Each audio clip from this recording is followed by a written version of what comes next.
This is part 5 of the Team Associated B5M Factory Lite build series, and I have gotten through putting together the rear hub carriers, the rear CVAs, and mounting all of the turnbuckles. And even though that was just a few steps, I do have some notes that I'd like to point out. First and foremost, in assembling the rear hub carriers, it looks like they used some of their learning from the early B5 and applied it here. So in the early B5, you have, this plastic insert and this aluminum insert, which in this case, aluminum insert goes on this side because everything's reversed because it's mid-motor. And the ball stud screws in from this side and terminates on the aluminum side. And the old B5 manual did not tell you to use thread lock, even though it should, because you have a metal-to-metal contact. Okay, that's one. So they updated that for this manual. That's great. What they also did, they asked you to add a washer to this side, I presume, so that you do not crush this plastic piece as you tighten down the ball stud against this whole unit. Okay, so that's a nice addition. The other thing they did is they made the ball stud thread longer so you can put a lock nut on the other side to make sure that this whole thing locks down and the ball stud does not back out of the hub tower. So that's very nice that they did that.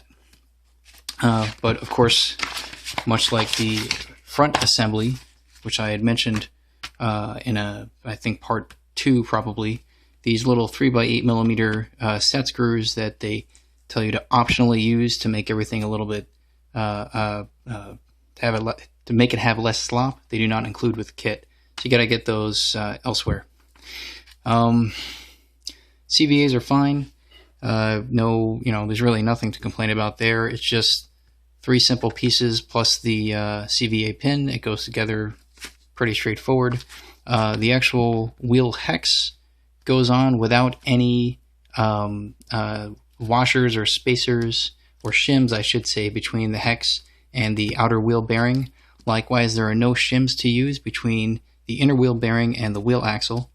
On the 4th generation kits like the B44, the B4, the T4, you usually had to shim both the inside and the outside and put a wheel axle spacer down and then the pin down to mount your pinned wheels. With these hex wheels and this particular hex mount, it's apparently set up in a way so that the inside of that hex mount only rubs against or contacts the inside part of the bearing. So you don't need a spacer or anything to separate the hex from the bearing. It all works just fine. Okay, so you mount the CVA into the hub carrier, you mount the hub carrier, you're all set. Now you get to the turnbuckles, and all of the turnbuckles are the exact same size, as far as I can tell. Yep, all the exact same size. So that makes it very straightforward to assemble. You're not confusing, say, the front steering turnbuckles with the front camber link turnbuckles or whatever on previous generation kits like the B4, the T4, for example. The turnbuckles were not all the same size. So I think it's pretty cool that in this kit they designed everything so that all the turnbuckles are the same size. If you break one, you only have to get one type of part. So that's very good. And they tell you to use black grease before threading the turnbuckles in to make it easier. I didn't notice any problems not using black grease to thread these together. So I would say that that part is optional, but I would say a nice little tip I learned from a friend of mine is to use black grease on the actual ball cups themselves, on the part of the ball cup that the ball stud mounts into, this little hole here. Put black grease along the lining of that wall before actually mounting it onto the ball stud. This makes it really easy for the ball studs, or to reduce the friction between the ball cup and the ball stud. If you don't do this, if you mount it dry, you may notice binding between the ball cup and the ball stud. I noticed that on my B5 rear motor. And a fix that some people will tell you to do is to pinch the ball cup so that you basically distort it a little bit, and that will reduce the contact area between the ball cup and the ball stud and allow it to move more freely. You could do that.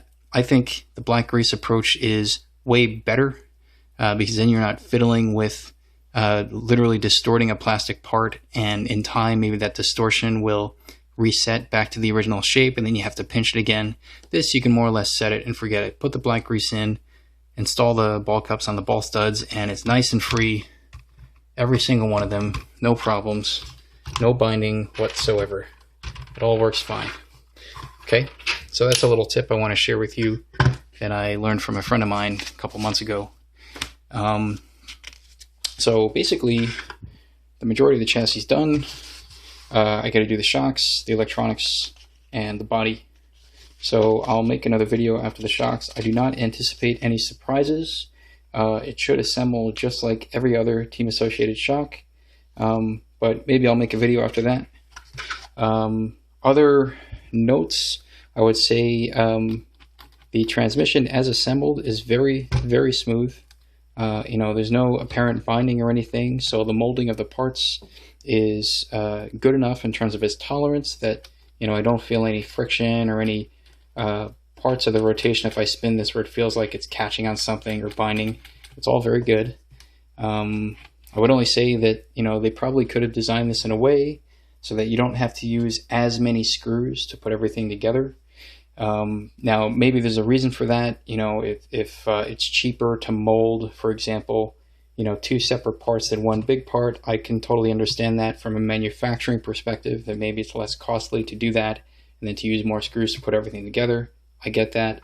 But genuinely, if you're really, really trying to design something that's truly a light car, you want to minimize how many screws are used everywhere. Because if you go, for example, if you go and buy the aluminum screw kit, okay, you're saving some weight, but guess what? You could probably save just as much weight if you lost maybe 4 or 5 screws throughout the kit. So I